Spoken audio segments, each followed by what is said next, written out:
লাহোর 1947 দিয়ে প্রায় 6 বছর পর আবার অভিনয়ে ফিরছেন প্রীতি জিন্টা। তবে এতদিন ছবিতে তাকে দেখা যায়নি। ভাইয়াজি সুপারহিট সিনেমার পর প্রায় 6 বছর অভিনয় থেকে বিরতি নিয়েছিলেন প্রীতি।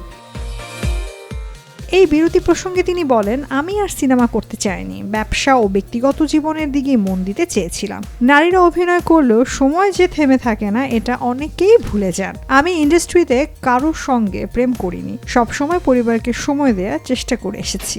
শুধু কাজ, অন্যের জীবন নিয়ে মাতামাতি করে, ডেট করে অনেকেই নিজের জীবনটাই বাঁচতে ভুলে যান।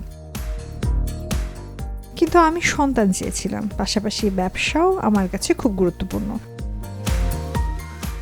সবটা মিলিয়ে আমি আমার ব্যক্তিগত জীবনে বেশি মনোযোগী হতে চেয়েছিলাম। কেবল একজন ভালো অভিনেত্রী হয়ে পুরো জীবনটা একাকিত্বে কাটাতে চাইনি।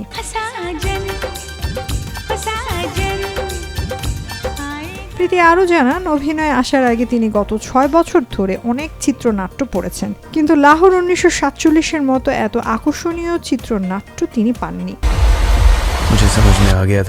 এই প্রিয় ড্রামা পরিচালনা করেছেন রাজকুমার সন্তোষী। এতে প্রীতির বিপরীতে অভিনয় করতে দেখা যাবে সানি দেওয়ালকে। ছবিটি প্রযোজনা করেছেন আমির খান। প্রীতি এখন রয়েছেন কান চলচ্চিত্র উৎসবে।